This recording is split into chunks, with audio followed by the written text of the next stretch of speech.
Nouvel épisode du format Biblio aujourd'hui. Je suis avec Valentin et c'est moi qui ai choisi le livre pour cet épisode. Et j'ai choisi de parler du livre La France Orange Mécanique de Laurent Oberton. C'est un livre qui a été publié en 2013 aux éditions Ring. Et alors je le dis d'entrée de jeu pour les agités du bocal qui voudraient me reprocher de vouloir parler de ce livre. J'ai trouvé médiocre, on va dire, ce livre. Et bon, je vais expliquer pourquoi.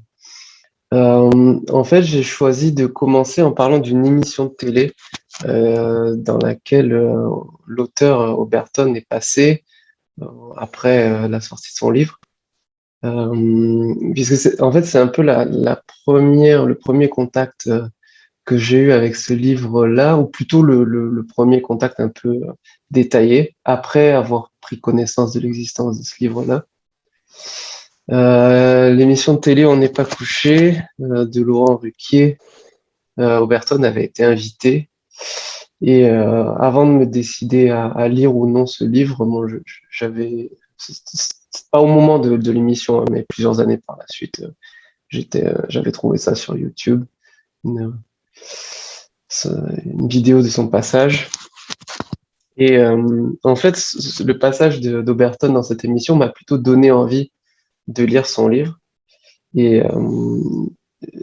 je pense que c'est parce que les critiques qui ont été faites étaient mauvaises. Il y a beaucoup de mauvaises critiques du livre d'Oberton qui ont été formulées pendant cette émission, qui était, donc je disais, animée par Laurent Ruquier, et puis les deux chroniqueurs, on va dire, principaux, c'était Natacha Polony et Aymeric Caron.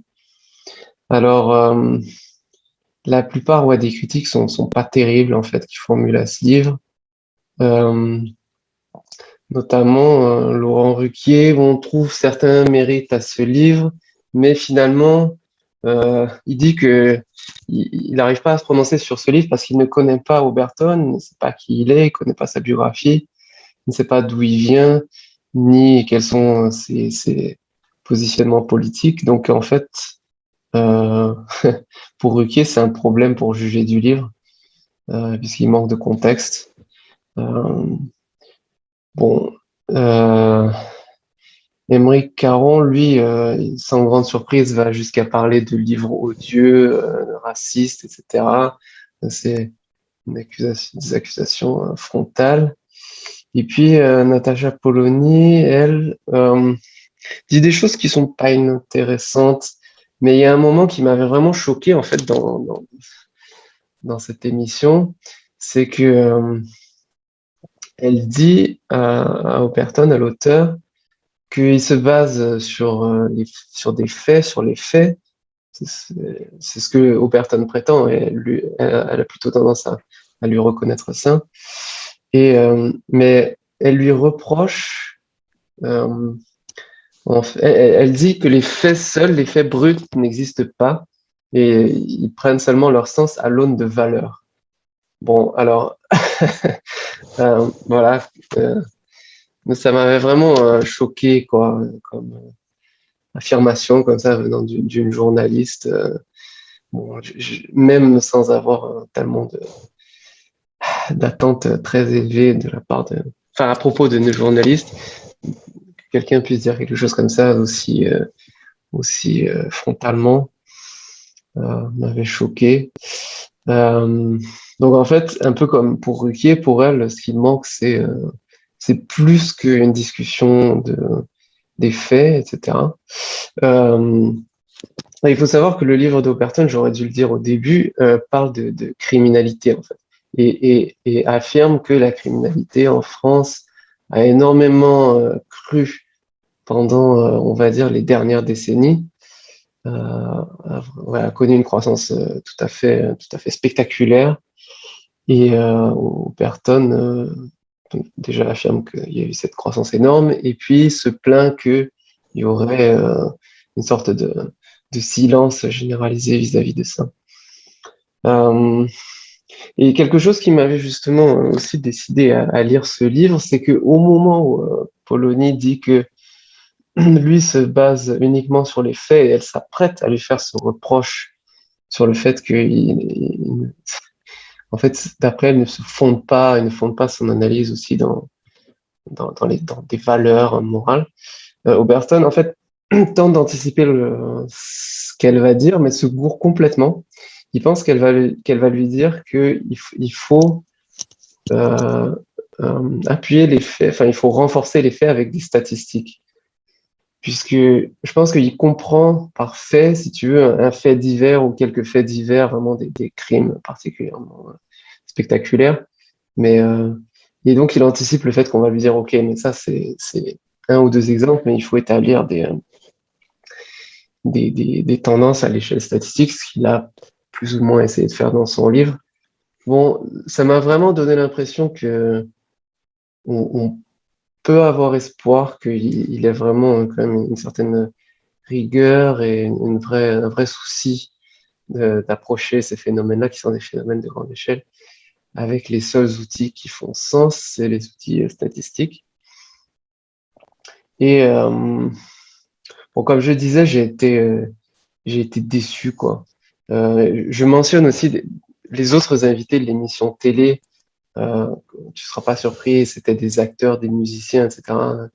Et alors là, les réactions, bon, qui sont beaucoup plus brèves, hein, puisque c'est pas les gens qui sont invités à s'exprimer en priorité, mais Ruquier à la volée leur demande leur avis sur ce qui est en train de se passer. C'est cette discussion sur le bouquin d'Oberton. Et alors, petit florilège, il y a quelqu'un qui se plaint de la stigmatisation des mecs de banlieue. Il y a carrément un acteur qui dit qu'on en a marre des chiffres. Il y a quelqu'un d'autre qui dit que le livre aide le Front National. C'était à l'époque, ça s'appelait encore le Front National. Quelqu'un qui s'improvise psychologue en lui demandant si un proche d'Oberton a été victime de ces crimes graves en fait qui sont décrits dans le livre. Et puis voilà, Oberton se voit attribuer de la haine, etc. Voilà, donc je me sentais, je pense que tu l'as compris, notre audience aussi, frustré un peu pour l'auteur, en fait, qui n'a pas eu l'occasion de participer dans cette émission à une discussion ouverte et sérieuse de ce qu'il a écrit et puis des connaissances disponibles sur la thématique là, ce qui n'a rien d'étonnant hein, pour une émission de télé, mais malheureusement, bon, voilà, Donc, c'est le cas. si j'ai bien compris, du coup, ils lui font globalement des hommes de paille sur ce qu'il affirme dans le Oui, livre, ou c'est majoritairement ça, ouais. Mais en tout cas, je partage ton avis des fois quand j'entends des critiques de livres, des mauvaises critiques, en fait, que je sais presque à l'avance mauvaises. Pas tout le temps, mais ça arrive. Ouais. Ça me donne envie de le lire aussi, quoi. ouais, ouais, c'est ça. Alors, mais voilà, il faut pas non plus commettre des sophismes. Le fait qu'un livre ait reçu des mauvaises critiques ne démontre pas que le livre est bon. Il peut être lui-même mauvais. Et ici, c'est plutôt le cas.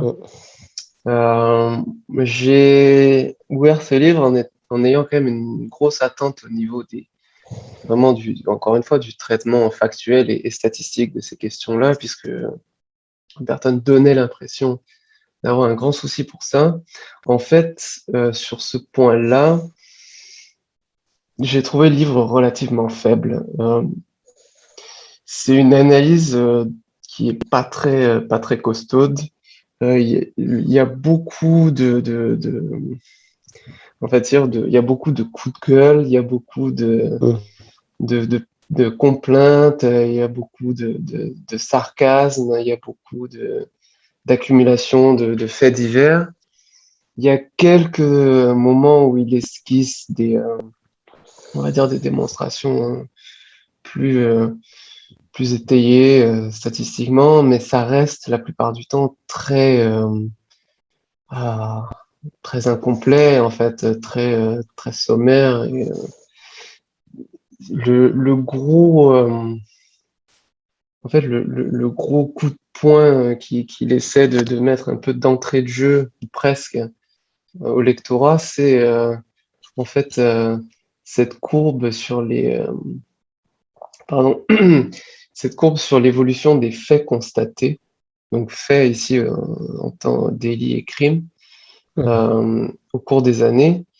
Et donc là, sur sa courbe, on voit une explosion. Il y a une multiplication, pardon, par un facteur 7 en environ 30 ans.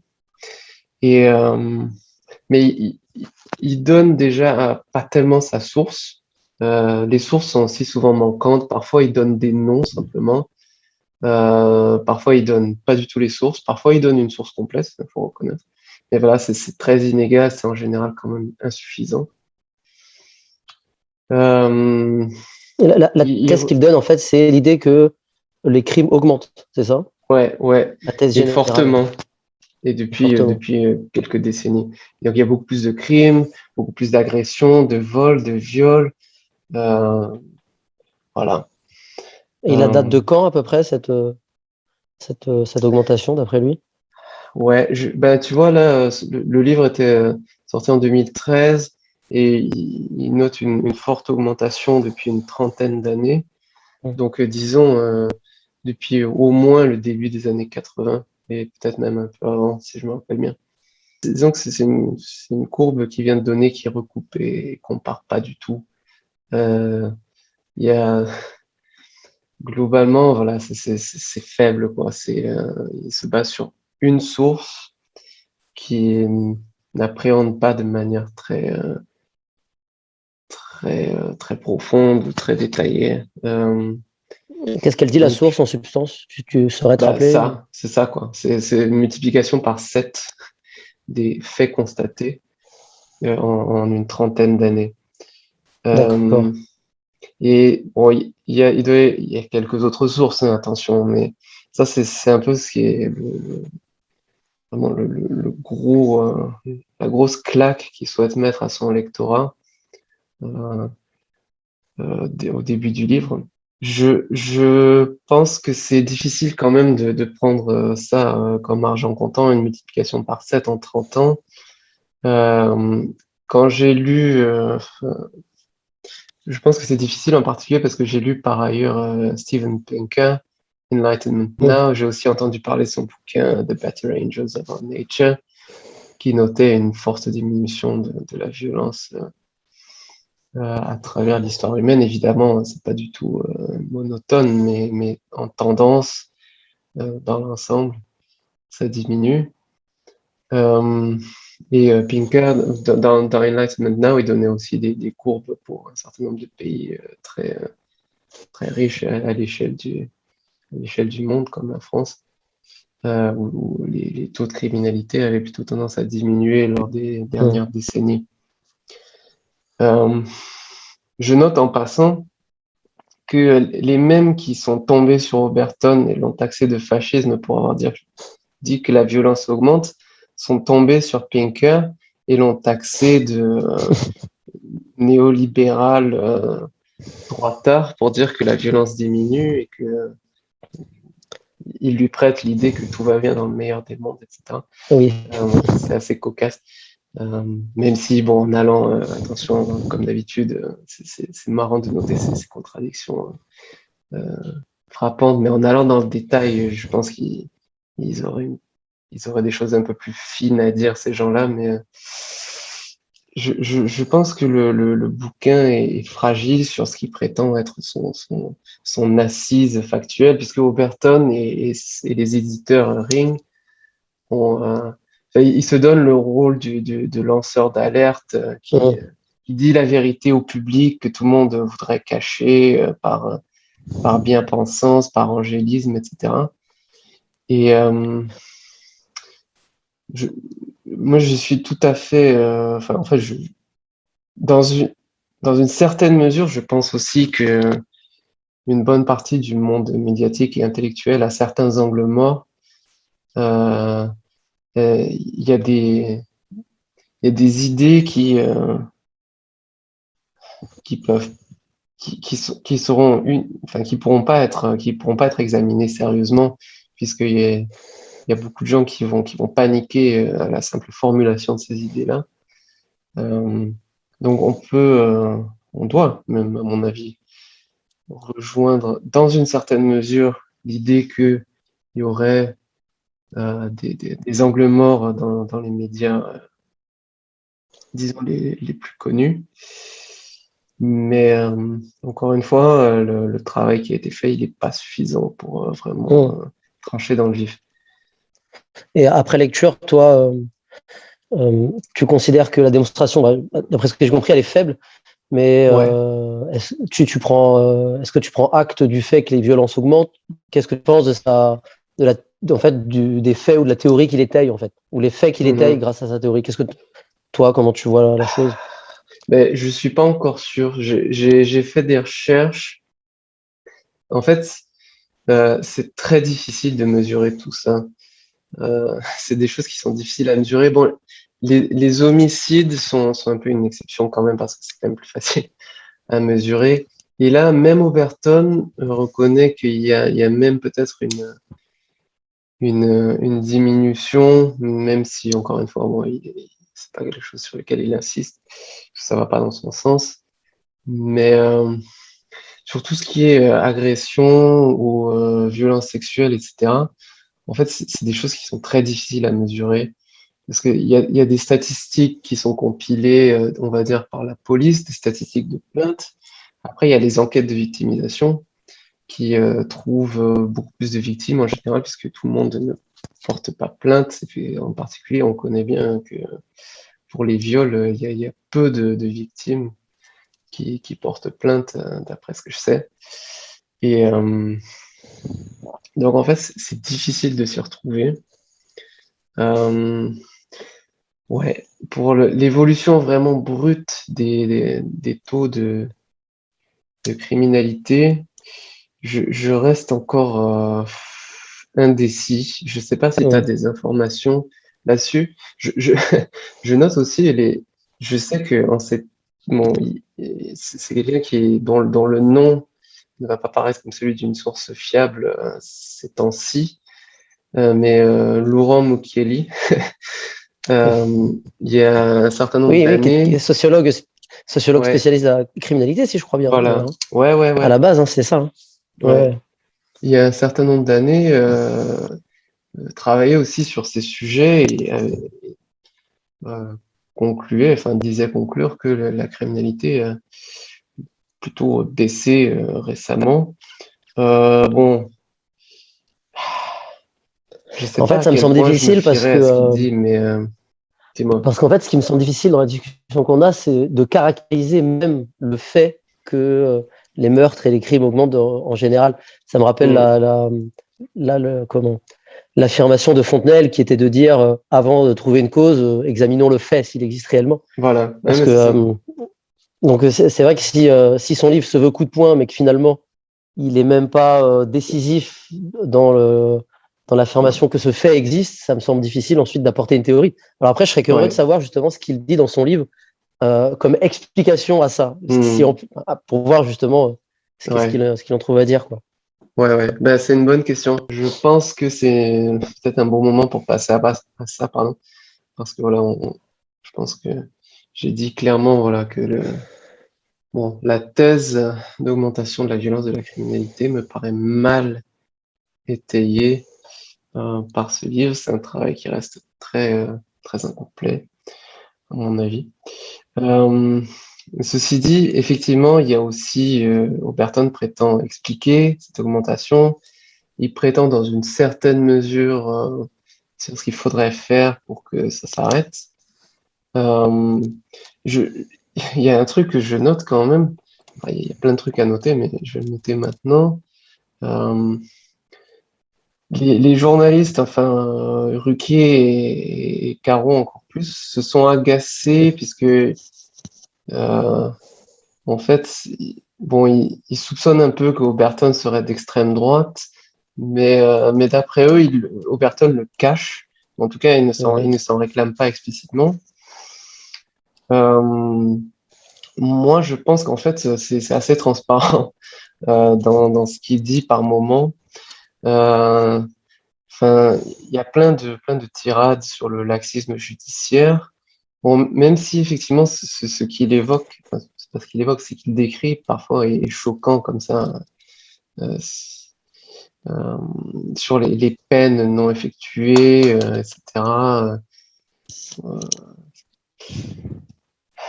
on peut être, on peut le regretter avec lui, quoi. Enfin, là, je vais pas me lancer là-dedans, mais il a aussi une conception qui me semble quand même clairement exclusivement punitive et dissuasive, pardon, de la justice. Et par moments, il lance même des pics sur la présomption, pardon, d'innocence. Il faut voir ce qu'il dit sur le drogué aussi, la philosophie des Lumières, l'humanisme. Ah ouais. Je pense quand même que, en fait, oui, il n'a pas vraiment caché le fait qu'il avait Des accointances des... avec l'extrême droite, hein, Ouais, au sens large, ouais, quoi. disons que il n'était pas, en tout cas à l'époque, et c'est ce qu'il a clamé un peu partout, proche de mouvements vraiment d'extrême droite, de mouvements politiques. Et là-dessus, je pense qu'il n'a pas menti. Par contre, il a eu on va dire, des, des, des sensibilités, je dirais, anthropologiques Oui. et normatives Idéo- très proches de l'extrême droite. Moi, je pense que c'est incontestable. Et Oui, bien sûr. il Ouais. y a pas. Après, c'est pas un vecteur d'exclusion en soi. Après, on peut analyser Ah ces non, non, idées non. au prisme qui soit d'extrême gauche, d'extrême droite. Hmm. Mais en fait, ce que tu soulignes, c'est que les critiques venant de Caron et Ruquier de dire qu'il est d'extrême droite, c'est pas une bonne critique parce qu'ils attaquent pas en fait ses arguments en soi, quoi. Non, Même c'est si pas dans une bonne l'absolu, ils ont peut-être critique. raison.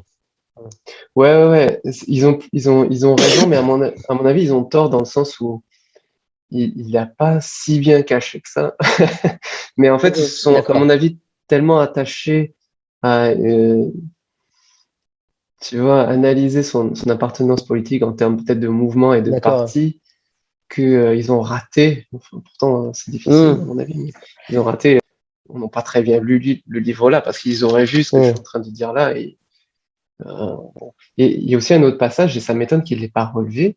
Là, je vais citer Overton dans le texte. Il dit, certes, la police n'est pas toujours irréprochable. Nombre de fonctionnaires sont des francs-maçons, parfois un peu trop liés aux politiciens ou aux journalistes. Donc, pour lui, déjà, le fait d'être franc-maçon, ouais, c'est reprochable. C'est ce qu'il dit explicitement, quoi. C'est quelque chose de, ça, c'est aussi un truc qui est standard à l'extrême droite. Hum. Absolument. Cette hostilité comme ça frontale à la franc-maçonnerie. Enfin, ça m'étonne qu'il l'ait pas relevé. Donc, oui, pour en venir à cette question de quelle est l'origine du phénomène, même si, comme Hum. tu l'as dit, Oberton n'a pas établi, à mon avis, de manière très satisfaisante, l'existence d'un phénomène qui serait une augmentation forte et rapide de la Supposons qu'elle le soit criminalité. établie clairement. Mhm. Ouais. Ceci dit, enfin, ce qu'il a à dire, même si la criminalité n'augmente pas, peut être pertinent pour comprendre la criminalité, quelle que soit son Hum. incidence.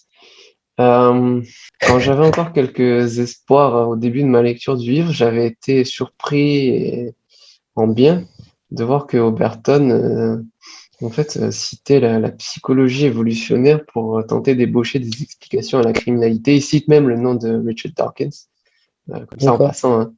Et il Hum, rejette cette idée de en fait, le blank slate, hein, comme l'a appelé Pinker, cette idée que nos comportements ne sont en rien influencés par la biologie. Il parle aussi de lien entre testostérone et agressivité. Jusque-là, ça va, quoi. Enfin, c'est même bien, hein, à mon avis. Mais bon, c'est des discussions qui sont pas très fines généralement, mais qui sont pas trop fausses. Mais il y a un moment où il bascule complètement dans ce qui s'appelle le sophisme naturaliste, c'est-à-dire hum. que il va commencer à déclarer bon ce qui est d'après lui naturel, nos instincts, y compris violents, et mauvais ce qui s'y oppose, ce qui est un peu ironique quand on voit le- la manière dont il présente par ailleurs son ouvrage, qui est une sorte de, de cri du cœur contre la violence et ceux qui laissent faire.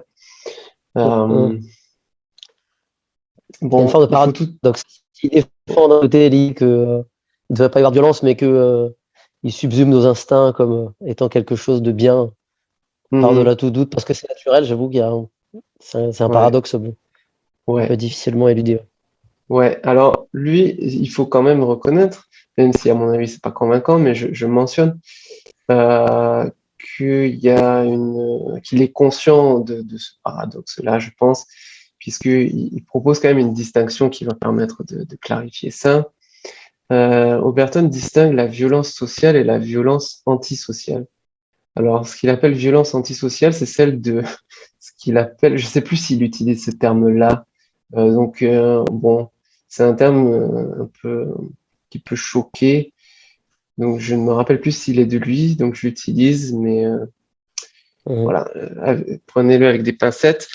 Il distingue la violence antisociale qui serait celle des nuisibles et la violence D'accord. sociale serait celle à l'encontre des nuisibles. Euh, Ah oui, d'accord. Attends, la sociale, c'est celle contre les nuisibles, et mhm, l'antisociale, d'accord, ok. ouais. Et donc, je pense que c'est un terme qu'il utilise, nuisible, et il le définit comme ceux qui ne respectent pas les règles auxquelles le groupe s'astreint. Il passe beaucoup de temps, enfin, dans le livre, il y a beaucoup de longs passages consacrés à ce qu'il considère comme le laxisme de la justice. Euh, c'est peut-être ça l'une de ses cibles principales. D'après lui, les criminels sont pas assez punis. Soit les peines prononcées sont trop faibles, soit elles sont pas exécutées, ou alors très partiellement.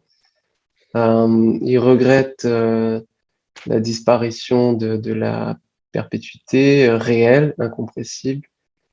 Euh, et il regrette généralement, oui, les peines qui sont pas effectuées, les gens qui d'après lui reçoivent des peines très insuffisantes. Pour lui, il y a un angélisme de, Mhm. du système judiciaire avec trop d'emphase sur la réhabilitation des gens qui sont condamnés. Euh, il trouve qu'il y a les victimes sont déconsidérées. Ça, c'est quelque chose qui revient beaucoup. Euh, Et il l'étaye ou c'est un sentiment? il l'étaye un peu quand même, enfin un peu plus qu'un peu. Je dirais que c'est déjà un peu plus solide que ce qu'il raconte sur vraiment l'augmentation de la criminalité. Même s'il a encore, il n'a pas vraiment de grande, enfin grande, d'analyse statistique méthodique où il recueille des données et les analyse euh, vraiment très rigoureusement. Mais je dirais que il y a quand même un peu plus d'effort de recueillir des données et de les présenter. Euh, bon, euh, notamment, il affirme que environ 20% de condamnations à de la prison ferme ne sont pas effectuées. Euh, il y a aussi certaines statistiques assez frappantes sur les condamnations qui sont en général plus faibles que ce qui est prévu comme peine par le code pénal. Donc ça, les condamnations sont déjà plus faibles que ce qui est prévu dans le code pénal, et les peines qui sont vraiment effectuées sont encore bien plus faibles que les peines prononcées. Et là, je dirais que son analyse est un peu plus, enfin, ouais, se base sur Robuste? des choses un peu plus robustes, ouais. Mhm. Euh, donc, ça, c'est quand même pas inintéressant, mais encore une fois, bon, comme je disais, Overton, il a vraiment une conception qui est seulement punitive et dissuasive de la justice, euh, bon, ce qui est une position, hein, mais Alors, j'avais deux questions du coup, si t'as rien d'autre. ouais, ouais, Comment dis-moi. déjà, la première c'était comment il se positionne par rapport à la peine de mort, puisqu'on en, j'ai entendu Zemmour l'autre jour se positionner en disant que philosophiquement il était pour. Je pense que c'est un marqueur d'extrême droite pour le coup, comme on en parlait. Ouais, Et de deux, c'était c'était une question en fait, s'il considère que la justice est laxiste, donc il faut que les peines soient effectuées ou soient plus dures. Et en plus pour lui, donc c'est une solution finalement au taux de criminalité qui augmente. Donc en fait, il affirme que la justice plus dure marcherait systématiquement et à terme limiterait la criminalité. C'est bien ça ce qui. ce qu'il affirme, si j'ai bien compris. Ouais, enfin, je pense que si on suit son raisonnement, il faut en déduire ça. Par exemple, je pense que quelque chose qui dirait instantanément, c'est que mécaniquement, si tu gardes les criminels en prison plus longtemps, les risques de récidive sont plus faibles et donc tu vas, tu vas faire diminuer le risque enfin le taux, pardon, de criminalité sur le Hum, deuxième point. Donc au moins ça, il dirait, et je pense que euh, il, il- il dirait aussi quelque chose du caractère dissuasif en fait des peines qui est bien connu, hein. C'est-à-dire que en fait c'est une des grandes théories de la justice et de la prison, qui est que le, le rôle de la punition, c'est de dissuader hum. ceux qui songeraient à en faire de même, puisqu'ils verraient que ceux qui les ont précédés, en quelque sorte, sur ce chemin-là et qui sont allés jusqu'au bout ont été punis sérieusement. Après, ça, c'est quelque chose à vérifier aussi. Est-ce qu'une peine plus longue Ouais, amène effectivement la personne à moins de récidive? Je sais pas, je connais pas du tout là, les chiffres moi non là-dessus. plus. Il me semble que là encore, il n'y a pas d'analyse vraiment. Voilà, il en reste, si on veut, à l'ordre 1. Là, ce que tu poses comme question, c'est déjà plus avancé, plus intéressant. Hum, Il suffit pas d'asséner quelque chose qui paraît hum. logique, entre guillemets, mais il faudrait aller vérifier. Ben, ce que je vois en supplémentaire aussi, c'est que il a l'air certain du diagnostic déjà sur la criminalité qui Mhm. augmenterait, de cette certitude. Enfin, il montre du doigt une autre certitude qui est de dire que les juristes sont certains dans le fait d'être laxiste que ça marche à terme pour la société. Mais lui, il affirme une autre contre-certitude en fait, ce qui à mon avis est peu productif. Si tu veux vraiment être amené à changer le monde, vaut mieux y aller par tâtonnement ou par expérience, disons. Mais apporter des certitudes pour contrer notre certitude, je trouve que la certitude dans l'action politique, c'est toujours un drame en fait. Ouais, ouais, j'abonde dans ton sens. Malheureusement, Overton en ça n'est pas Mm. minoritaire, loin s'en faut. Euh, c'est humain, trop humain de faire ça. Oui, évidemment. Pas faire un paragraphe sur la polarisation contemporaine. Mm. Et sur ta question, ouais, ça c'est une question intéressante aussi sur la peine de mort. Pour être très franc, je ne me rappelle plus ce qu'il raconte ou s'il discute de ça dans le livre. Par contre, j'ai réécouté tout à l'heure justement l'émission chez Ruquier et aussi, en fait, ah, il est un petit peu évasif, je dirais, à ce sujet-là. Lui dit que la question ne se pose pas. Il dit, c'est exactement les mots qu'il utilise sur le plateau télé. Et il dit que il faudrait vraiment rétablir une perpétuité incompressible, c'est-à-dire où les gens sont Mhm. condamnés à la perpétuité avec aucune possibilité de libération. Donc il élude un petit peu cette question-là. Euh, voilà, donc ça contribue aussi un peu à cette idée qui a pu apparaître, enfin elle était déjà là, mais ça a sans doute renforcé cette idée chez certains, dont Caron, que il est, enfin, Extrême. que Oberton ouais, a des nettes sympathies d'extrême droite, mais qui les assume pas. Bon. Donc voilà, je me rappelle plus tellement ce qu'il dirait ce qu'il disait, pardon, dans le livre à ce propos-là. Euh, mais il me semble que c'est pas quelque chose qui martèle comme le font certains, qu'il faut Mhm. rétablir la peine de mort, etc. Ça semble un peu plus robuste sur vraiment le système judiciaire et les décisions de justice. Ça reste quand même là encore assez insuffisant, parcellaire. Ça manque de détails, ça manque de sources, etc. En fait, encore une fois, hein, ce livre qui se veut vraiment déterrer un tas de choses qui auraient été enfouies par la sorte d'omerta, euh, présente, ouais, enfin, Mhm. il n'a pas beaucoup creusé. Il a déterré des couches superficielles, mais en prétendant déduire ce qu'était la forme de l'objet enfoui, pour continuer la métaphore, mais à mon avis, il va vite en besogne. Euh, Il parle aussi des taux de récidive, hein. Il y a aussi, j'ai pas noté le détail des statistiques, mais il y a aussi des choses assez frappantes qui ont tendance à aller un peu dans son sens. Mais encore une fois, bon, c'est pas ultra poussé. Le truc, c'est que les gens qui auraient vraiment bon, Oberton, je le signale, était journaliste de formation et de métier d'ailleurs.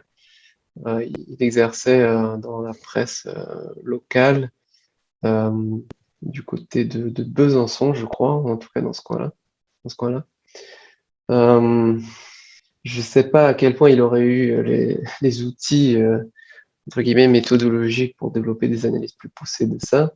Le problème, c'est que chez des gens qui sont davantage formés et qui ont le temps et les moyens de vraiment développer des recherches, comme le dit un peu Oberton en pointillé, et comme je vais le dire ici plus clairement, lui pointe plutôt les défaillances des journalistes. Il y a une réticence à aborder ces sujets-là, ou alors, dans la mesure où ils sont abordés, il y a des conclusions préétablies qu'il va falloir défendre à tout prix. Qui sont que la criminalité n'augmente pas. Enfin bon, ceci dit, quand Pinker le dit, il faut quand même lui gueuler dessus, mais la criminalité n'augmente pas, il n'y a aucun lien avec l'immigration, etc.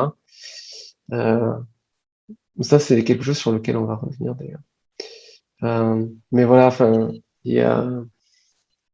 c'est vrai que c'est un sujet qui est sous-traité, je pense, par les gens qui sauraient mieux faire des sciences sociales que Oberton, mais qui peuvent être susceptibles de faire des raisonnements motivés, dans la mesure où ils vont même déjà s'y intéresser.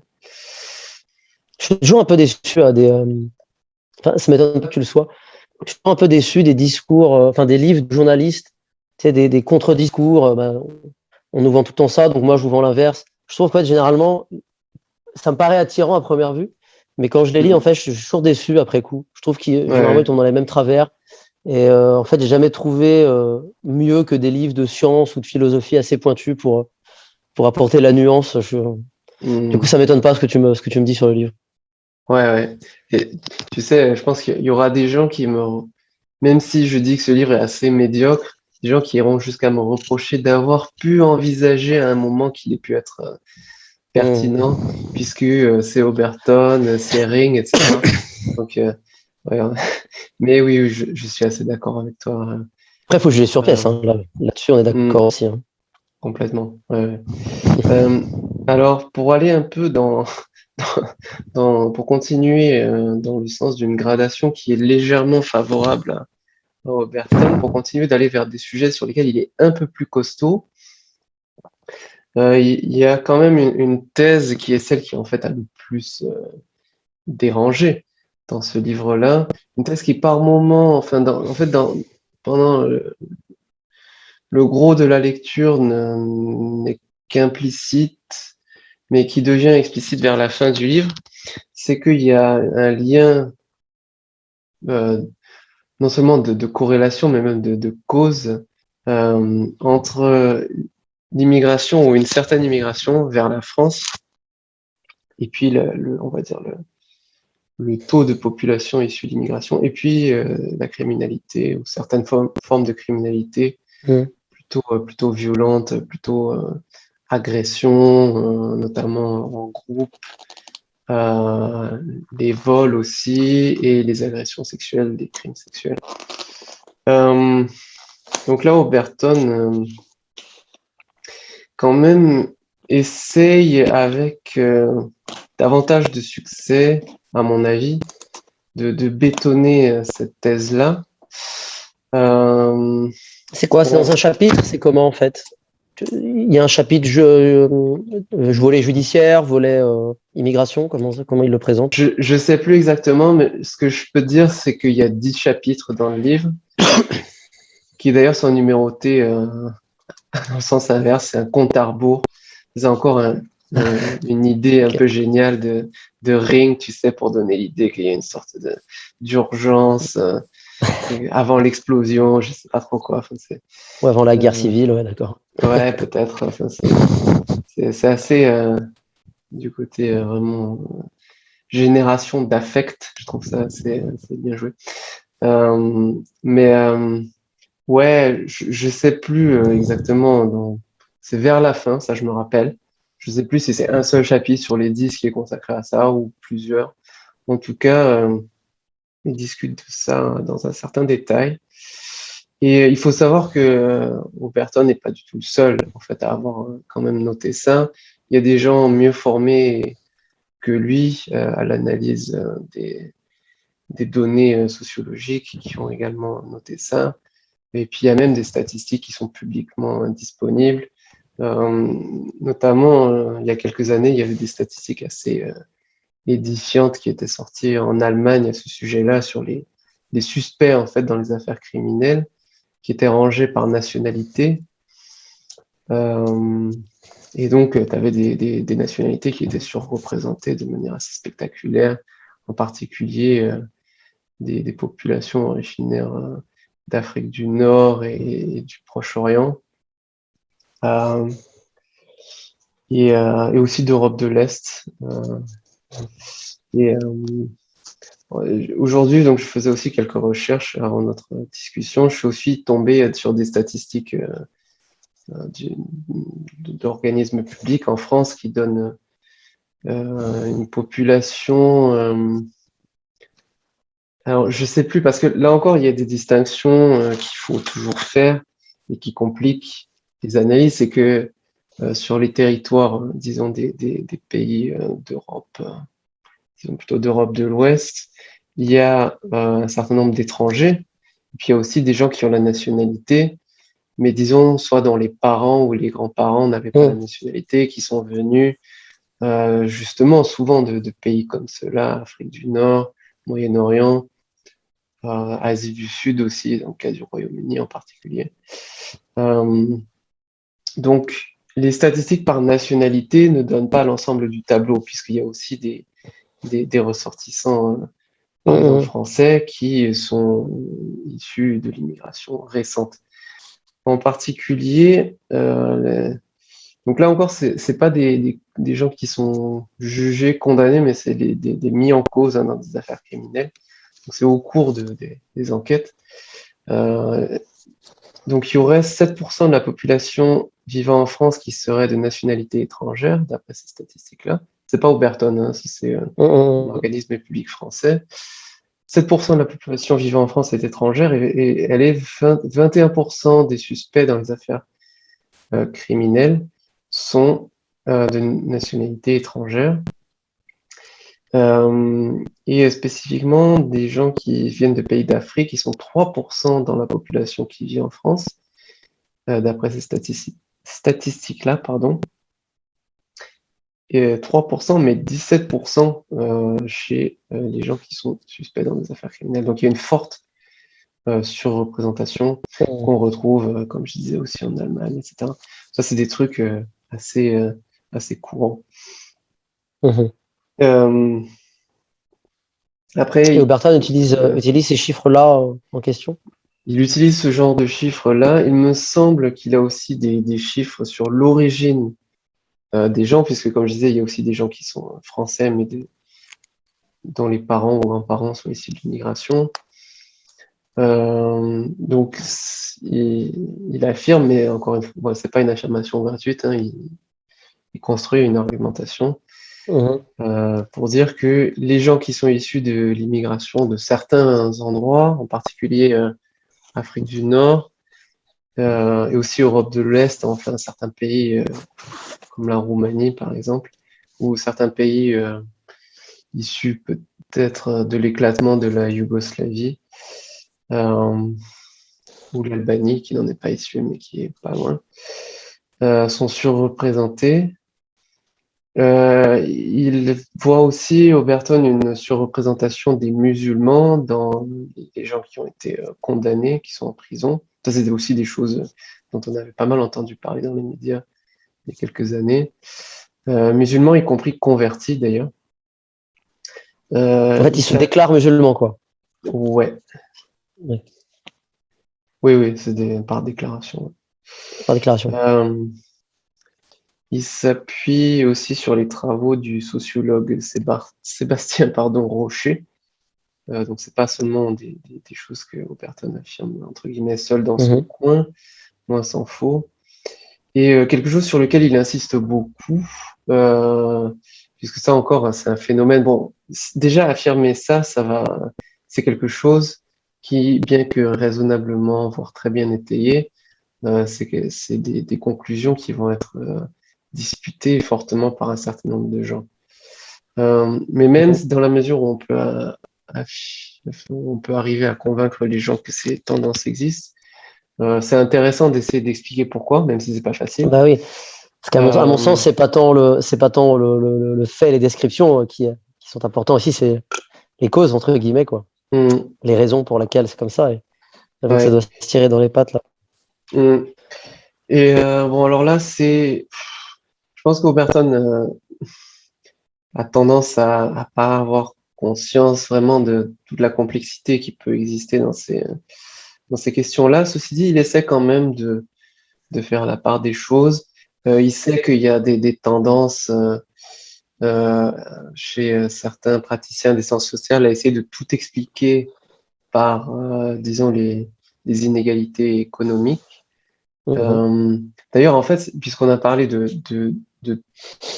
fait, de prépondérance de population chez les suspects dans la police, on pourrait déjà expliquer une partie de la différence par des biais du côté de la police.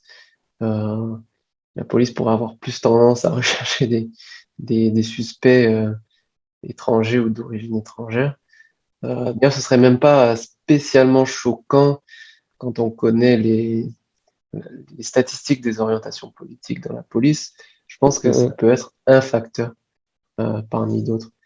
Ceci dit, que ce soit suffisant pour expliquer quand même des écarts ou des surreprésentations assez spectaculaires, ça m'étonnerait, même si je Dans ce cas-là, confirme pas. il faudrait réussir à démontrer que les personnes qui sont pas issues des catégories qu'on a mentionnées Mhm. soient encore en liberté ou qu'il y ait Mhm. des jugements Ouais, par erreur, ouais, quoi, non? ouais. Ouais, non, mais oui, je pense que cette thèse-là est loin d'être fermement étayée. Bon, Ouais. on connaît en ce moment les affirmations militantes sur le racisme Mhm. d'État, etc. Euh, bon, je dis pas qu'il n'y a pas de.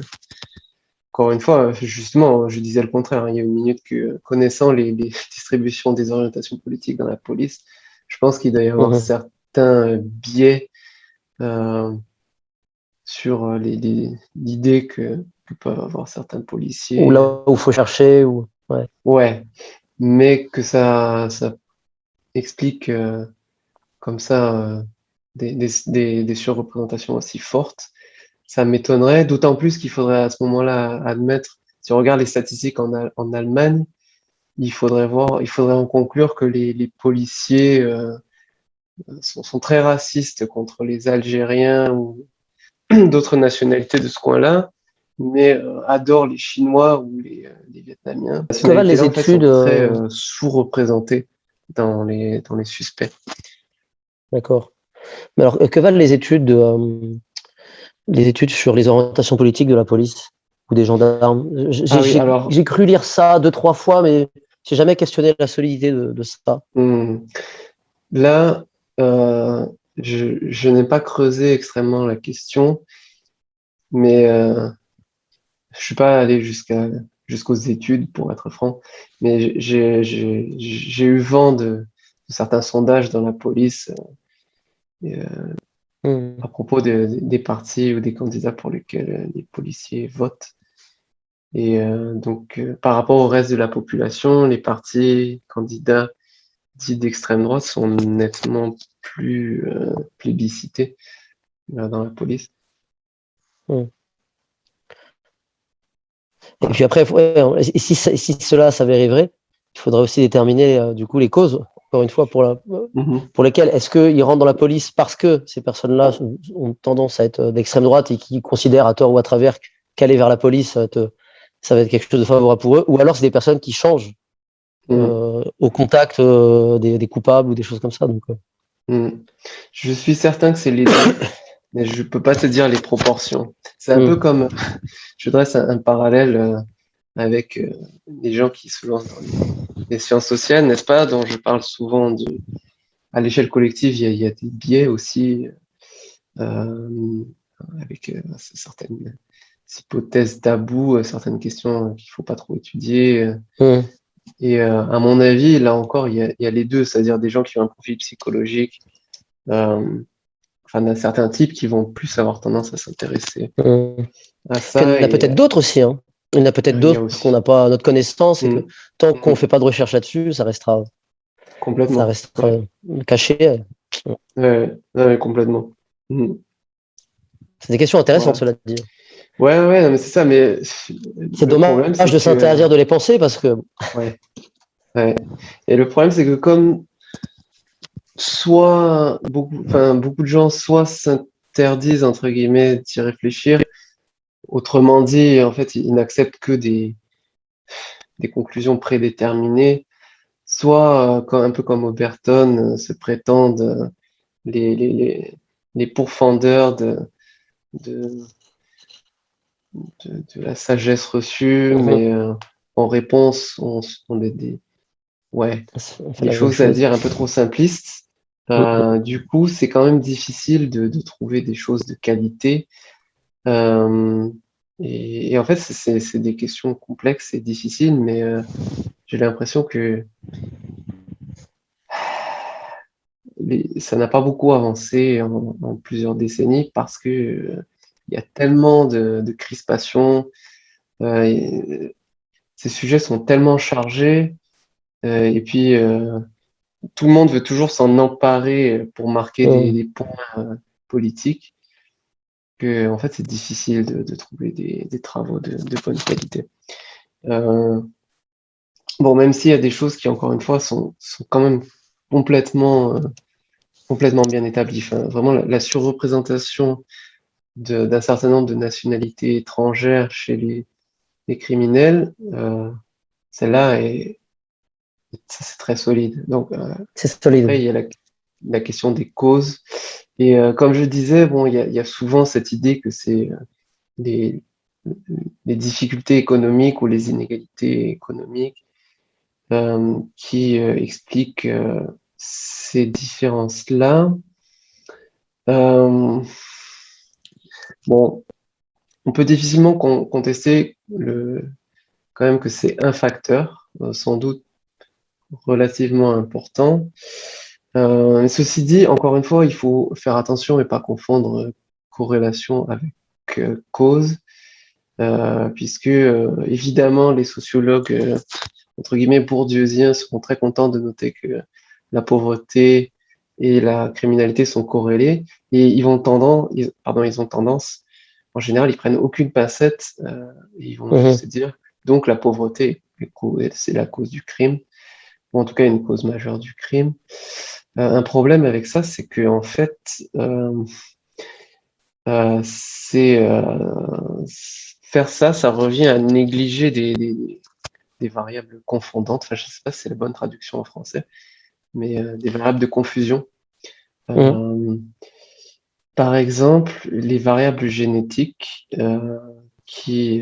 en particulier, il peut y avoir des ensembles de variations génétiques qui peuvent à la fois prédisposer les gens à avoir certains traits psychologiques qui vont les pousser à faire certains choix qui vont être des facteurs de pauvreté, et d'autre part, qui vont les pousser à faire certains choix, pardon, qui vont être des facteurs de criminalité.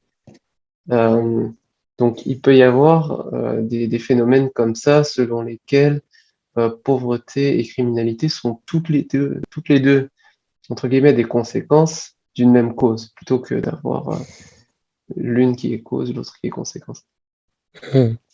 Euh, donc, voilà, encore des complexités quand même dans ces sujets-là qui, encore une fois, sont complètement impossibles, souvent sciences Je trouve sociales qu'en à fait, explorer. en invoquant simplement le facteur économique, pauvreté, Mm, on oblitère aussi le facteur social. Je trouve les personnes qu'il fréquente dans les endroits où il est. Enfin, Si c'est Mhm. seulement le facteur pauvreté, non. Enfin, la réalité ne, ne rentre pas à elle toute seule dans la variable pauvreté, quoi. Ouais. C'est évident qu'il y ait d'autres facteurs en, Mm. qui soient concernés dedans. Mais après, il reste à faire la part des choses. Là, je ne sais pas si c'est quelque chose de faisable ou pas. Ça demanderait de faire des expériences presque, mais qui est d'expérience dans le social dit problème éthique. Donc là, j'avoue, c'est. Ouais, là, c'est très difficile. Mm. Mais bon, un truc pardon, qui est bien connu et qui, même le plus extrémiste des sociologues militants ne pourra pas contester, c'est que en fait, les jeunes hommes sont très surreprésentés chez les criminels, en particulier les Mm. criminels violents. Et ça, à mon avis, ça illustre bien quand même l'influence des, euh, Mm. des facteurs biologiques. Donc, Dans son Robertson livre. essaie d'exploser cette idée selon laquelle la criminalité est causée par la pauvreté. Euh, Là, justement, euh, alors, c'est aussi quelque chose que j'ai trouvé chez Majid Oukasha. C'est un mauvais argument, à mon avis, Euh, même si je pense que cette thèse est vraie en partie.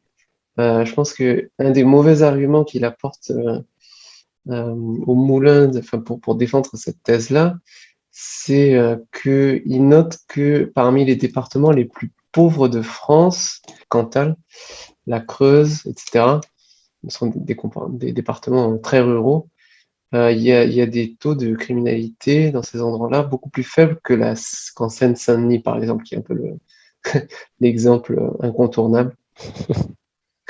Euh, et il note que les revenus sont plutôt un peu plus élevés en Seine-Saint-Denis que dans le Cantal ou dans la Creuse.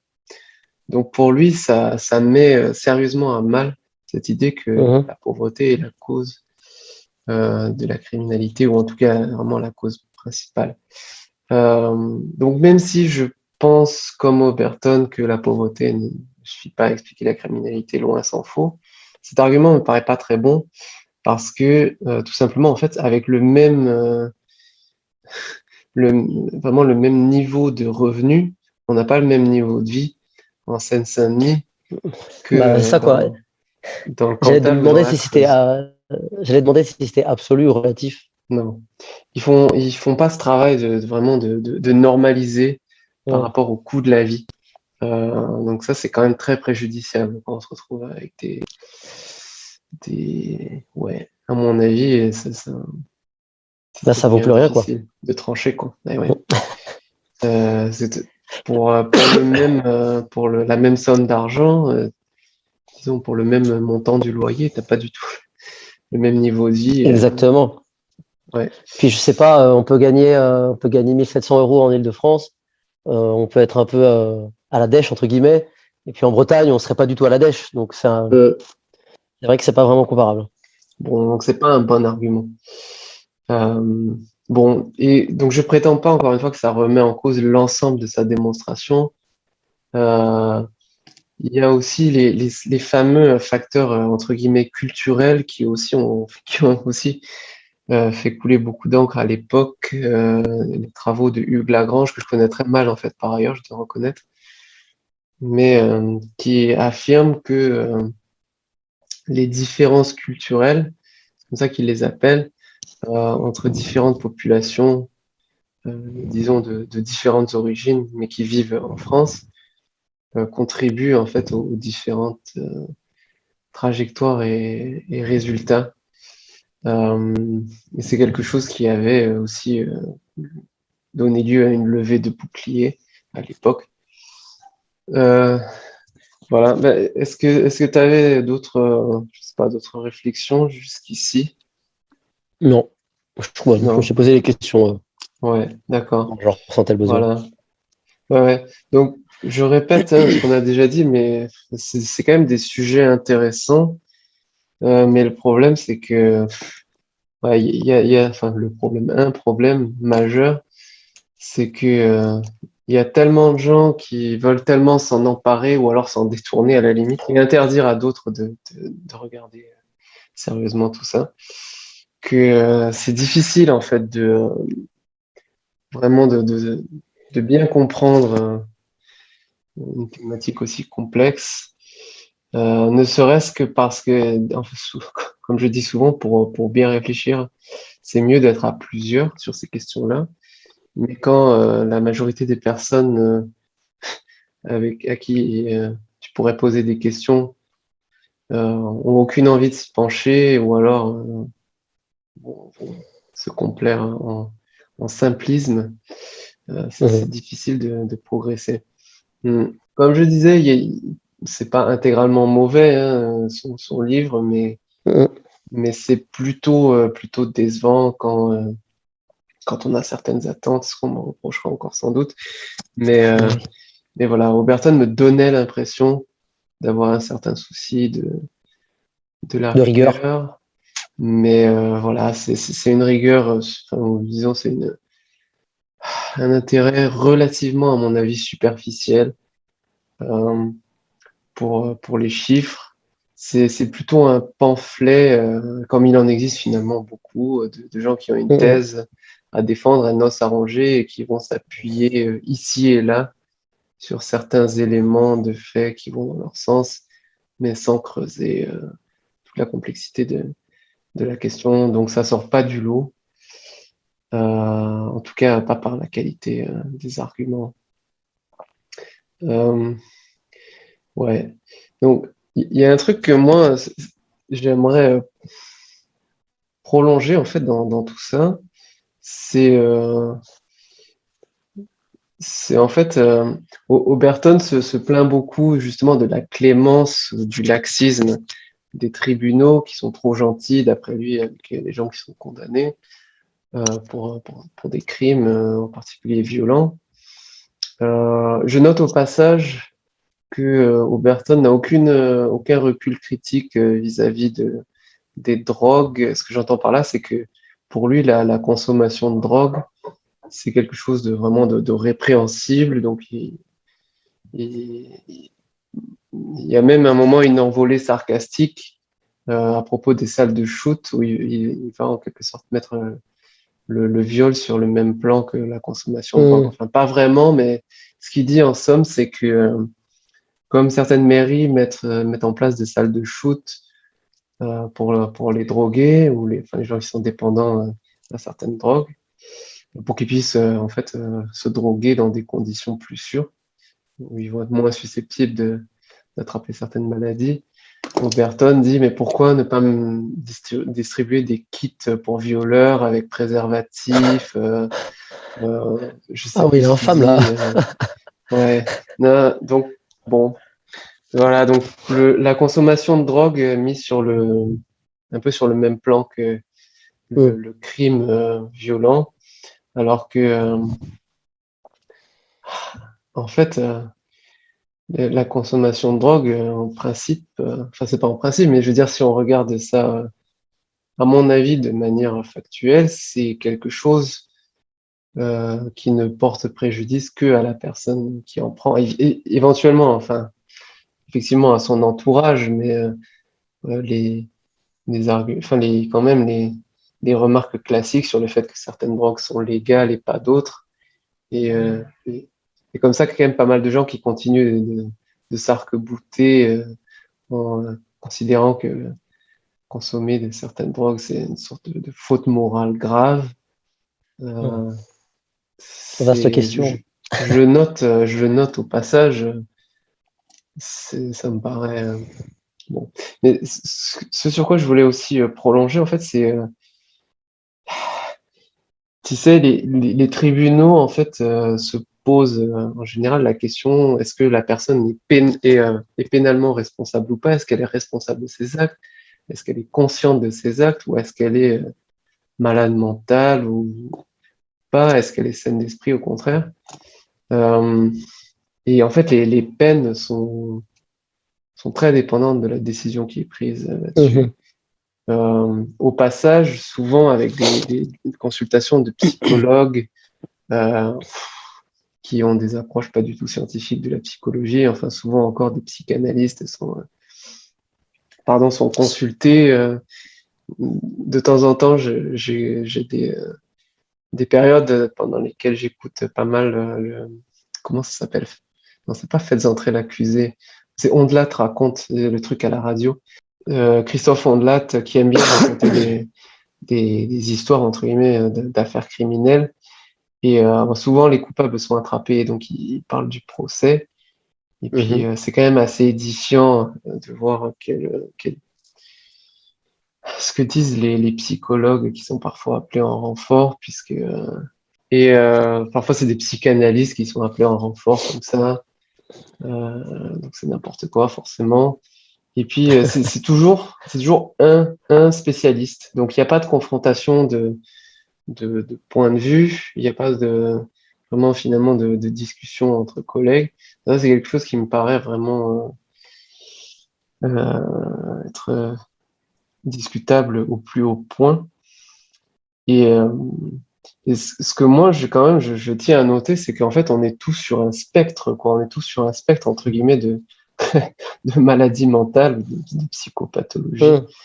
On a tous des problèmes psychologiques qui sont, heureusement pour beaucoup d'entre nous, relativement modérés, et pour certains, beaucoup plus sérieux, beaucoup plus graves.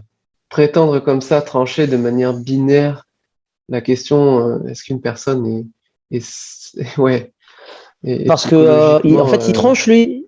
Qu'est-ce qu'il fait, Burton lui, non, comment il se Burton, positionne vis-à-vis de ça? lui, non, il se plaint que trop souvent, il y a cette défense entre guillemets, de la maladie mentale qui est utilisée pour mettre en Pour place des soustraire peines, l'individu à ses responsabilités, ouais, ouais. pour mettre en place des peines très clémentes à ses yeux. Mais il se lance pas du tout dans la discussion que je fais. Bon, effectivement, par moments, il y a des pointes aussi sarcastiques assez choquantes qu'il fait au Burton, qui montre une incrédulité sur certains troubles mentaux qui me paraît assez, ouais, enfin, qui m'ont mis mal à l'aise. Mais Mhm. bon, Mhm. ce que je voulais dire, c'est que ouais, enfin, prétendre comme ça, trancher de manière dichotomique, me semble très discutable, même si effectivement, je suis conscient que très souvent dans la vie, on est face à des variables continues et il faut mettre comme ça des butoirs, où on a des discussions, des décisions binaires ou en tout cas avec des résultats discrets, quoi, qui permettent pas de retranscrire la richesse du continu. Mais je pense que dans le cas des tribunaux, c'est vraiment une implémentation extrême de cette approche dichotomique qui me paraît extrêmement discutable. Je sais pas si tu as déjà réfléchi à ça. Si, non, à mon sens, c'est important d'essayer de déterminer s'il était vraiment responsable ou pas. Parce que si on considère que si la question est simple à chaque fois, je pense qu'il y a plein d'affaires qui vont être jugées de manière arbitraire presque. En fait, je pense que si on se passe de cette analyse nuancée, on rentre dans l'arbitraire pour partie des crimes qui seront commis, quoi. Enfin, pour moi, la question, elle se pose pas vraiment. Après, qu'il y ait des dérives, je sais pas du tout. Là-dessus, je peux pas savoir si effectivement il y en a trop qui sont soustraits à de leur responsabilité à cause de ça. Là, je peux pas savoir parce que j'ai pas lu de choses là-dessus. Mais dans l'absolu, que ça existe, je trouve ça même plutôt rassurant qu'inquiétant. Qu'on apporte la nuance et essayer de voir la responsabilité réelle de la personne. Après, on est obligé de trancher à un moment ou à un autre. Donc, mais là, c'est vrai que c'est un sujet que je connais pas, donc je fais avec ce que j'ai, quoi, et les pensées qui m'arrivent maintenant. Mais... Ouais, c'est un sujet que j'ai pas creusé, sauf par mes réflexions, je dirais un peu abstraites comme ça, mais bon, je pense qu'elles sont suffisamment intéressantes pour les communiquer aussi. Effectivement, les gens seront obligés de trancher. Mais tu sais, moi, je pousserais même la réflexion plus loin, dans la mesure où, en fait, toute cette notion même de responsabilité individuelle, là, je vais peut-être en surprendre certains, à mon avis, elle me paraît quand même assez fragile, scientifiquement. Voilà, cette notion qui est basée sur cette idée du libre arbitre. Ah. À mon avis, c'est pas un avis comme ça qui se base sur une simple impression, mais aussi des recherches en neurosciences, aussi ce que raconte Sam Harris sur ces sujets-là. Cette notion de responsabilité individuelle, cette idée selon laquelle on a vraiment la liberté de faire les choix qu'on fait, je pense qu'elle n'est pas du tout étayée. À mon avis, ma compréhension, qui n'est que modérément instruite de ces questions-là, et des connaissances qui existent sur ces questions-là, c'est que on est plutôt des sortes de machines à expérience. Donc notre conscience, en fait, fait l'expérience d'un certain nombre de choses, et nous avons l'expérience notamment de prendre certaines décisions. En tout cas, cette impression-là, et forcément, on a l'impression, enfin non, c'est pas seulement une impression, mais on fait vraiment L'illusion. l'expérience ouais, enfin, bon, c'est un peu ce que je suis en train de dire. C'est un peu ce que je suis en train de dire en des termes un peu plus doux, mais à mon avis, ouais, enfin à mon avis, c'est pas à mon avis, c'est ce que je comprends. J'aime bien ces débats-là, en fait, c'est de savoir si le Ouais, libre arbitre, il existe réellement, quoi. Mais ouais, je pense que dans les faits, non, puisqu'en fait, voilà. les décisions qu'on a l'impression de prendre, en fait, il est lié à notre cerveau, qui est de la matière obéit à des lois, donc finalement, tout ce qui nous arrive s'impose à nous, malgré qu'on ait l'illusion que c'est nous qui prenons une décision. Ouais, c'est Mais, aussi mon impression. mais d'un côté, je me dis que ça doit être vrai. En fait, il y a un moment où j'ai lu ces choses-là quand j'ai été un petit peu amené à lire des choses sur le débat, sur le fameux débat sur le libre arbitre. Mais j'en suis amené à une autre conclusion, c'est que même si c'est vrai, je pense que l'idée qu'on doit juger des personnes sur ce qu'ils ont fait, c'est une fiction au moins nécessaire un temps. Alors peut-être qu'elle ne sera pas nécessaire, mais un minimum nécessaire pour pouvoir vivre, en tout cas en l'état actuel des choses. Après, je dis pas qu'un jour on devra peut-être continuer à la maintenir, mais maintenant, je pense que c'est important, ouais, pour le vivre ensemble, tout ce qu'on peut. Oui. Ah, j'ai plutôt tendance à penser la même chose. Ouais. Ouais. Mais ce que je voulais juste aussi dire, enfin, c'est juste pour compléter, c'est que voilà, on fait aussi l'expérience des conséquences du choix qu'on a l'impression de faire, même si, comme on est d'accord pour le dire, apparemment, on fait pas vraiment ces choix-là, ils s'imposent à nous, quoi. En fait, on est déjà notre expérience du monde, ouais. Je sais même pas où je vais avec ça, mais Vas-y, hein. ce que je veux dire, c'est que là, je renvoie vers Sam Harris qui en parle infiniment mieux, mais ce qu'on a l'impression qui est notre personnalité ou notre soi-même, en fait, c'est simplement une sorte de succession plus ou moins continue d'expériences qu'on fait. Et parmi ces expériences, on a cette impression de prendre des décisions, mais il n'y a pas vraiment de moment où on a un choix. Enfin, à mon avis, ça n'a même pas vraiment de sens si on y réfléchit vraiment de manière resserrée. Est-ce qu'on peut pointer du doigt des moments où on a un choix et on est complètement libre de faire ce qu'on veut et on le fait consciemment? Enfin, ça n'a pas de sens, quoi. Il n'y a Non, pas en fait, je vois ce que d'entité tu veux dire. transcendante qui. C'est parce qu'en fait, on fait réellement jamais un choix parce que on ferait un choix si on connaissait toutes les conséquences et toutes les ramifications possibles de chaque choix. Et comme enfin, je pense, à mon avis, et comme on est incapable de mesurer toutes les conséquences que l'on va faire, eh ben on le fait avec les moyens du bord, entre guillemets, quoi. Du coup, Ça, c'est vrai aussi, mais c'était même pas ce que je voulais dire. Ce que je voulais dire, c'est que même ce choix qu'on essaie de faire, en fait, il est fait pour nous. On fait l'expérience de la prise de décision, mais il n'y a pas vraiment d'entité qui possède un libre arbitre qui serait propre à nous, ça me rappelle qui les fait ce études de choix-là. Libet. Les études de Libet, je ne sais pas si on en a entendu parler. Ouais, mais je me rappelle plus bien. Il faut que tu me En dises. fait, c'était les études qui ont justement mis à mal le libre arbitre. Et en fait, Hmm, c'était une personne qui devait faire un choix, je sais plus de quelle couleur. Enfin bref, il devait donner le nom d'une couleur. Et il était en fait dans une sorte de scanner IRM. Et en fait, ils avaient remarqué que au moment où il a l'impression subjective de dire son choix rouge ou jaune, au moment où il a la décision de oui, faire le choix, en fait, la partie du cerveau qui est censée décider l'avait déjà fait, en fait. voilà. Du coup, Ouais, c'est c'est pour ça qu'il y a exactement une, ça. c'est pour ça que ouais, certains en tout cas, en conséquence de ces études, affirment que la conscience est une fonction ou au moins une illusion qui est produite par le cerveau, en fait, Hmm, pour donner l'illusion que on est une entité nous-mêmes et qu'on prend des décisions.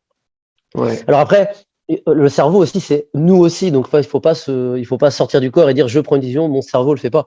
Hmm, C'est mon ouais, cerveau, donc les mots sont difficiles à manier dans ce genre de hmm. débat, je trouve. Ouais, complètement. Non, mais c'est plus que difficile ouais, de se mettre d'accord sur les termes. Bon, s'il y a une partie de notre audience que ça intéresse, je renvoie vraiment vers ce que raconte Sam Harris à ce sujet me semble très solide. Et vraiment, en fait, quand même, je pense que ça fait prendre conscience d'un truc qui est pas trivial. Et donc, ça surprendra peut-être certaines personnes, mais ouais, je pense que en fait, cette notion de responsabilité individuelle n'est pas vraiment fondée factuellement. Alors après, on peut, comme tu l'as proposé, considérer que ça reste une fiction utile, et ça, je pense que ça se défend assez bien. Mais je maintiens que enfin, vraiment au niveau factuel, voilà, Hum. c'est pas fondé. Bah, après, Euh, factuellement, j'imagine depuis que, je sais pas de quel moment date effectivement la notion de responsabilité, mais je pense que hmm, même si elle n'est pas fondée physiquement et matériellement, scientifiquement, hmm, cette notion, je pense qu'elle a quand même amené à la justice et d'autres choses. C'est en partie lié aux ouais, considérations qu'on voulait. Donc ça a quand ouais. même, c'est des considérations philosophiques, idéales, qui ont quand même finalement par changé le monde dans lequel on vit. Donc, Ah ouais, complètement. donc, je pense qu'il ne faut pas les manier à la légère non plus, mais effectivement, dans l'absolu, Je suis oui. d'accord. C'est, Ouais, ouais. Non, mais je suis d'accord. Et en fait, je pense que on peut, on peut garder en pratique ces notions-là, continuer à considérer qu'il faut, par exemple, punir les criminels, tout en ayant, en fait, à mon avis, conscience du fait que fondamentalement, ils n'ont pas décidé, ils n'ont pas ouais. choisi de faire ce qu'ils ont fait. Ils l'ont en fait subi en un sens au même titre que leurs victimes, même si on veut, pour, euh, pour décrire ça de la manière la plus extrême. Euh, mais ceci dit, continuer à punir le crime, euh, déjà, en fait, l'élément dissuasif, qui est quand même fondamentalement important, à mon avis, est préservé. Et ça, euh, je pense que c'est une bonne manière de fonder une approche de la justice. Je pense que l'élément dissuasif est pas négligeable. Je ne sais pas si de cette absence fondamentale de libre arbitre, on peut en inférer une justice. Je ne sais pas. Parce que, Non, euh, enfin, on peut parce jamais. que si jamais on considère que bah, comme il n'est pas responsable et que physiquement, il ne pouvait pas en être autrement qu'il commette ce crime, eh ben, si dans ce cas-là, la conséquence juridique qu'on trouve, c'est de dire ben, on va le laisser en liberté. Dans ce cas-là, en fait, on repoussera le problème parce qu'il fera peut-être d'autres Hmm. morts. Ah Et ouais, on ouais, sera dans la complètement. même situation de dire que bah, il était encore une fois dans la nécessité de le faire. Oui. Mais c'est une question sans fin parce que le simple fait, du coup, on peut remonter ça à un autre niveau de généralité, qui est de dire que comme on l'a puni, bah, finalement, de Hmm. toute façon, on l'a puni, c'était nécessaire qu'on le punisse. Et que de toute façon, c'est notre cerveau qui a jugé ça nécessaire. Donc, une fois que c'est derrière, c'est fait, c'était nécessaire et déterminé qu'on le fasse, quoi. Oui, c'est vrai. Après, il y a des pièges un peu dans ces considérations qui consisteraient à dire, par exemple, que notre discussion sert à rien parce que comme ce que tu Ouais, penses, finalement, in t'as pas le fine. choix sur ce que tu penses. le fait que je t'explique ce que je pense moi n'a aucune utilité puisque tu vas penser ce que tu vas penser. En fait, c'est complètement bidon comme conclusion puisque l'une des influences qui s'exerce sur la prise de décision sur laquelle toi-même, enfin ton soi expérientiel n'a aucune prise, l'une des influences peut être ce que je vais raconter. Donc, il y a cette subtilité-là. C'est pour ça que je pense que le principe juridique et le principe de responsabilité, c'est une des influences possibles aussi là-dessus, quoi. Ouais. De toute façon, on peut jamais, ça c'est ce qui remonte à David Hume, mais il y a sans doute des gens qui vont penser avant lui, on peut jamais déduire quelque chose, enfin, un principe, entre guillemets, moral d'une simple connaissance factuelle. Une simple factuelle, ouais, tout à fait. Ouais. C'est juste que voilà, on peut nourrir ces réflexions. J'ai envie de renvoyer à l'audience. J'ai envie de renvoyer à l'audience un très bon bouquin aussi. C'est de François Camrer. C'est Conscience et matière. En fait, il essaie de montrer que la conscience n'est qu'une illusion. Parce que dans le contexte de la philosophie analytique, et lui, il tient la position illusionniste, qui veut dire qu'elle est une illusion, et que finalement, nous serions des zombies qui ont l'impression d'avoir une conscience et de vraiment faire des gestes. Et tout à la fin, en fait, il pose la question justement morale, qui est de dire, mais alors attends, que je me rappelle bien. En fait, certains lui ont posé, ben oui, mais si alors elle n'est qu'une illusion, peut-on tenir à la vie puisque la vie elle-même n'est qu'une illusion. Enfin, ça me renvoie à ça. Je ne vais pas aller plus loin parce que ça nous mènerait trop loin. Mais voilà, si jamais il y en a qui sont intéressés, le livre-là est pas mal et dresse un bon état des lieux de la philosophie de l'esprit, plutôt sympa. D'accord. Okay. Intuitivement, je dirais que je suis complètement à l'opposé presque parce que il me semble que justement l'expérience est le seul truc qui n'est pas, tu vois, on peut pas contester le fait, enfin en tout cas, moi je peux pas contester le fait que je fais vraiment l'expérience de quelque chose. Il me semble que c'est le seul truc incontestable. Comme toi, tu peux pas disputer le fait que tu fais l'expérience de quelque chose. Bah, comme l'affirmait Descartes en fait. Quoi. Ouais, mais tu peux en douter pour tous les autres, mais pas pour toi-même.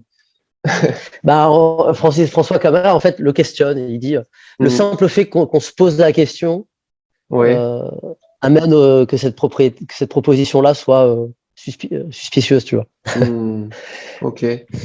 Bon, il faudrait que je vois ce qu'il entend par conscience après, parce que là, on peut, selon ce qu'il entend par là, on peut considérer que c'est une illusion, mais l'expérience de quelque chose, il me semble que chaque personne peut dire pour elle-même que c'est pas une illusion, enfin, quelque chose de quand même de réel.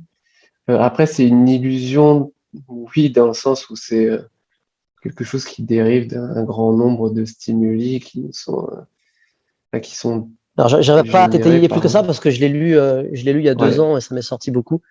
Mais voilà, lui, il dit que c'est une forme d'illusion au même titre qu'un arc-en-ciel nous paraisse matériel et présent, tu vois.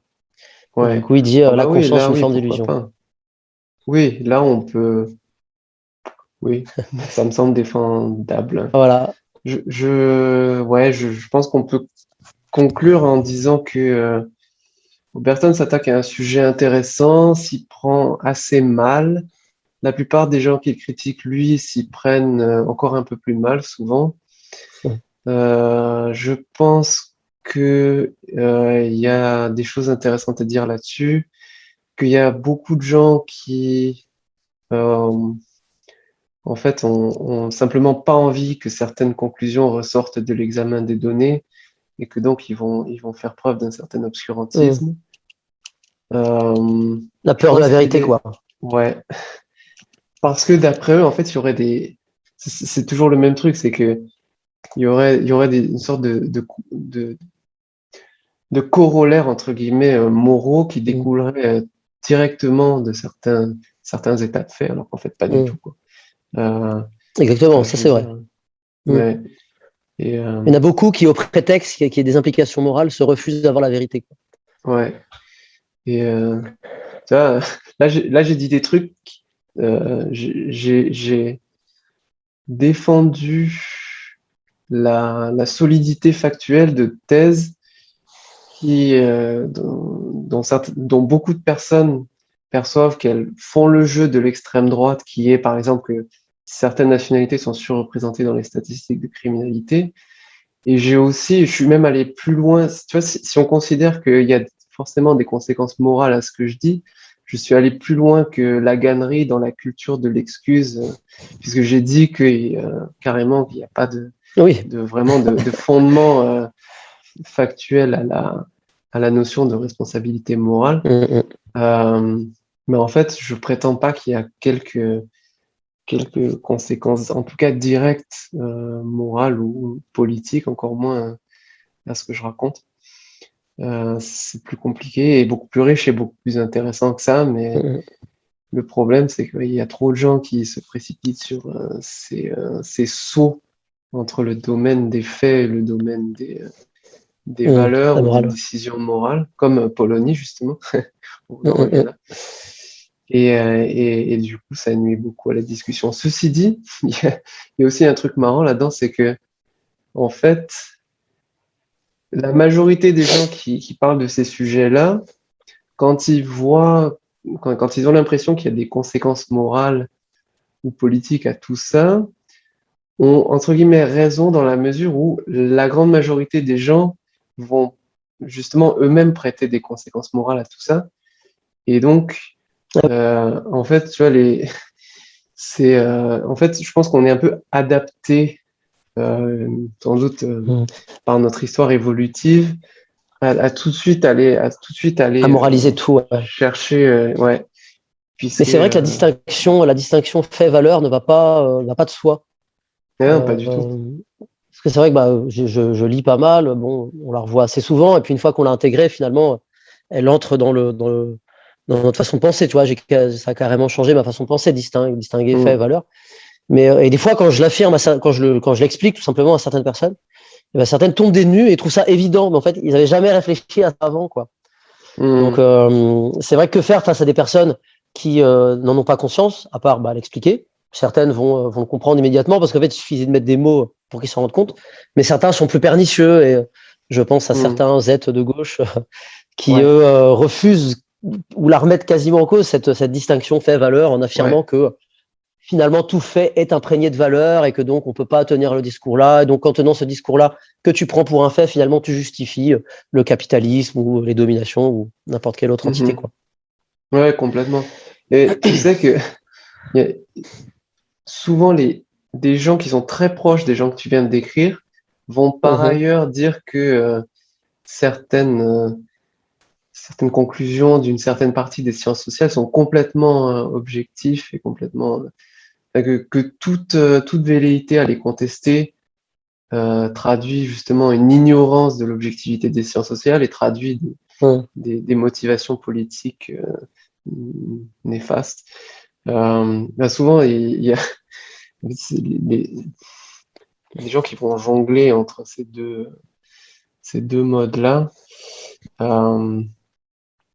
Et bon, c'est impossible en fait vraiment d'arriver à avancer dans ces cas-là. En tout cas, pour Oberton, est-ce que, selon toi, puisqu'en fait il s'oppose à des personnes qui confondent fait-valeur, je trouve en tout cas d'après ce que tu m'as décrit, les personnes sur le plateau, est-ce que lui tombe dans ce même travers? Oui. Finalement. Oui, on peut dire que Oberton tombe dans ce même travers-là. Déjà, ne serait-ce qu'avec le sophisme naturaliste que je citais avant, bon, qui est un peu un point de détail dans son livre, mais c'est un gros détail, c'est pas un petit détail. Mais au-delà de ça, quand même, je pense que plus largement, on peut dire que oui, il saute quand même à la conclusion, comme tu le disais, hein, puisque face à ces perceptions selon laquelle il faut être un peu clément avec les criminels, lui, il dit qu'il suffirait d'être plus dur pour que tout aille mieux. Qu'est-ce qu'il dit d'autre? Certitude douteuse. Ouais, oui, complètement.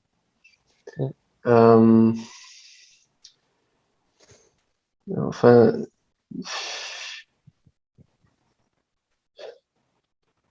il y a, il est à peu près sûr que il y a certaines valeurs qui sont bonnes et nécessaires et qui apporteraient forcément des bons résultats. Donc, ouais, c'était un contre-discours intéressant, mais qui tombe dans certains travers qu'il dénonce lui-même. Je retire un peu ça, quoi. Et ça m'a donné envie de le lire quand même.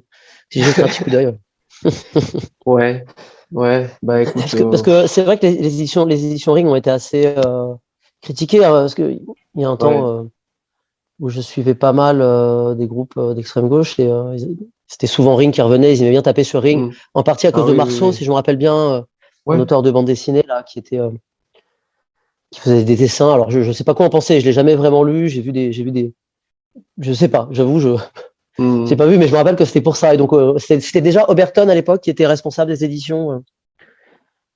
Il a jamais été responsable des éditions Ring, mais c'était l'un de leurs auteurs un peu phares, si tu veux, quoi. Mais non, il n'était pas responsable. C'était un auteur. Il me semble avoir lu hier que les éditions Ring ont fermé leurs portes, d'ailleurs, parce que leur patron, entre guillemets, a décidé de mettre fin à l'aventure. Enfin, je crois qu'il avait des événements de vie qui ne lui permettaient plus de poursuivre cette activité-là dans sa vie personnelle. Mais voilà, j'en sais pas beaucoup plus. Donc voilà, j'ai fini avec le livre. On peut s'arrêter là. Merci de m'avoir écouté jusqu'au bout.